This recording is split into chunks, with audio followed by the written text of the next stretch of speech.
మా వికాసతరం కూడా ఇది ఒక ప్రోగ్రామ్ అప్లోడ్ చేసుకుంటాం. సత్సంగం గురించి మానవుడు పుట్టిన తర్వాత ఎన్నో జన్మలు ఎత్తిన తర్వాత ఎన్నో జన్మలు ఎత్తిన తర్వాత మానవ జన్మ వస్తుంది. అయితే ఈ మానవ జన్మ ఏంటంటే 5 రకాలు ఉంటుంది కర్మలు బట్టి. మామూలుగా సత్కర్మలు చేస్తే ఒక లోకం వస్తుంది, ఇంకా మంచి కర్మలు చేస్తే ఇంకో లోకం వస్తుంది, ఇంకా మంచి కర్మలు చేస్తే ఇంకా లోకం వస్తుంది. దానికి ఏంటంటే దుష్కర్మలు చేస్తే పాతాళ లోకం అని ఆ కింద లోకాలు, ఆ రాక్షసులు ఉండే లోకాల్లోని ఆ లోకాలు వస్తాయి. మంచి కర్మలు చేస్తే మళ్ళీ భూలోకంలో పుడతాం. ఉత్తమ కర్మలు చేస్తే దేవలోకం అటువంటి లోకాల్లోనే వస్తాం. ఇవన్నీ కాకుండా మనకి ఏంటి వద్దని ఆత్మసాక్షాత్కారం చేస్తాం. ఆత్మసాక్షాత్కారం అంటే మన గురించి అది మంచిగా జరగాలని, మళ్ళీ జన్మ రాకుండా ఉండాలి, భగవంతుల్లో కలిసిపోవాలి, ఐక్యమైపోవాలి, మనమే భగవంతుని మారిపోవాలి.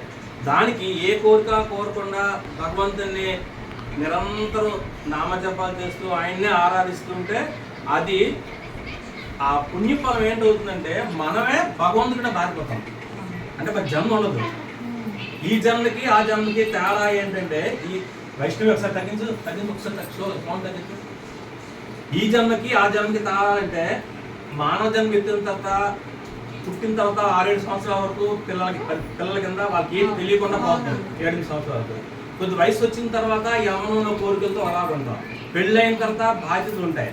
పిల్లలు పుట్టిన తర్వాత వాళ్ళకి సర్వ్ చేయడం గట్రా ఉంటుంది. ఆ నెక్స్ట్ పిల్లలు పెద్దలు అయిన తర్వాత, మనవలు అయిన తర్వాత, వార్ధక్యం వచ్చిన తర్వాత మన జీవితం ఎలా ఉంటుంది అని చెప్పి రకరకాలు ఉంటుంది. ఇదంతా యాతనామయ జీవితం. యాతనామయ జీవితం అంటే పుట్టిన దగ్గర నుంచి కొంతమందికి చావులు ఉంటాయి, పుట్టుకలు ఉంటాయి, కష్టాలు ఉంటాయి, ధనం పోవడం ఉంటుంది, జరామరణం మళ్ళీ పుడుతుంటా చేస్తుంటాం. ఎన్ని రకాల ప్రాబ్లమ్స్ ఉంటాయంటే అన్ని రకాల ప్రాబ్లమ్స్ ఉంటాయి. కష్టాలు ఉంటాయి, ఏడుస్తుంటాయి, దుఃఖాలు ఉంటాయి, సుఖాలు ఉంటాయి.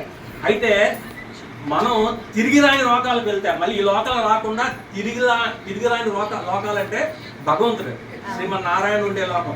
ఆ లోకంకి వెళ్తే పుణ్యం ఉండదు, పాపం ఉండదు, కష్టం ఉండదు, నష్టం ఉండదు, ఏముండదు. నిరతశయ ఆనందం. అంటే ఆనందం అనేది మరి నాన్ స్టాపుల్ ఎంజాయ్మెంట్. అక్కడ కష్టం ఉండదు, దుఃఖం ఉండదు, శారీరక బాధ ఉండదు, ఏ ప్రాబ్లమ్స్ ఉండవు. అది ఎంత ఆనందం అంటే భగవత్తులో కలిసిపోయి అది చెప్పలేని ఆనందం. ఆ ఆనందంకే మనం వెళ్ళాలని కోరుకోవాలి. అయితే మానవుడు పుట్టిన తర్వాత కొన్ని బాధ్యతలు ఉన్నాయి. చిన్న ఎగ్జాంపుల్ చెప్తాను, క్లిక్ చేసి ముఖ్యంగా చేస్తాను. కౌశికుడు అంటే ఇందులోని ఒక 5 పాయింట్లు ఇంపార్టెంట్ పాయింట్ ఉన్నాయి. ఇది ఉపనిషత్తుల్లో కూడా చెప్పారు. కౌశికుడు ఒక మహాస్వామి ఉన్నారు. ఆయన తపస్సు చేసుకుంటాడు అడవిలో. అందరికి చాలా మంది తెలిసిందే. తపస్సు చేసుకుని తల మీద ఒక కాకి రెక్క వేస్తుంది. ఎర్రగా చూస్తుంటే ఆ కాకి చనిపోద్ది. చనిపోయేసరికి అమ్మ ఏం చేస్తాయంటే బాధపడతాడు. బయటకు వచ్చి ఒక ఇంటికి వెళ్ళి అమ్మ భిక్షాన్ని అమ్మ అడుగుతుంటాడు.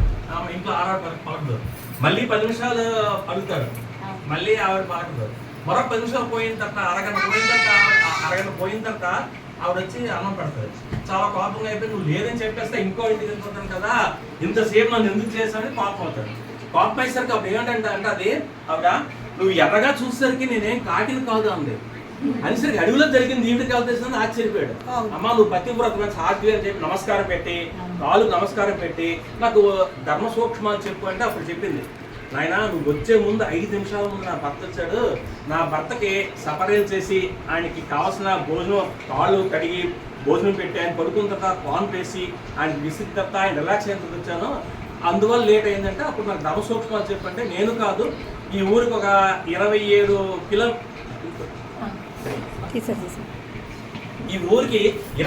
కిలోమీటర్ దూరంలోని ధర్మవ్యాధులు వ్యక్తి ఉన్నారు. ఆయన దగ్గరికి వెళ్ళి మీరు ధర్మ సూక్ష్మాలు నేర్చుకోండి అని చెప్పాడు. ఆవిడ చెప్పింది. ఆ ఊరు వెళ్ళాడు. 27 కిలోమీటర్లు వెళ్ళిన తర్వాత ఎక్కడ ఎంక్వైరీ చేస్తే ఆ ధర్మవ్యాధులు అనే వ్యక్తి మాంసం కొడుతున్నాడు. మాంసం కొడుతుంటే ఇదేంటి మాంసం కొట్టేవాడు నాకేంటి ధర్మ సూక్ష్మాలు చేస్తున్నాడు అని అనుకుంటాడు. కానీ ఆయనకి అప్పుడే ఒక పరాభం అయింది. వెంటనే ఏం చేశాడంటేనే దూరంగా నిలబడితే ఆ ధర్మవ్యాధి షాప్ కట్టుకొచ్చి ఇలా కనబడగానే ఇతన్ని కౌశికుడిని మీరు కౌశికుడు కదా పలానా ఊర్లో ఆవిడ సాధ్వి అనుకుందాం, పతివ్రత అనుకుందాం, ఆ సాధ్వి పంపించిందా అడిగాను. ఆశ్చర్యపోయాడు. ఇదేంటి ఇంత కొన్ని వేల సంవత్సరాలు కాబట్టి అప్పుడు మనకి టెలిఫోన్లో లేదు, ఆశ్చర్యపోయారు. నాయన నాకు ధర్మ సూక్ష్మం చెప్పంటే ఆయన ఇంటికి తీసుకెళ్ళి ఈ కౌశల్యని ఇంట్లో కూర్చోబెట్టి ముందు ఆయనగా ముసలి అమ్మా నాన్న ఉన్నారు.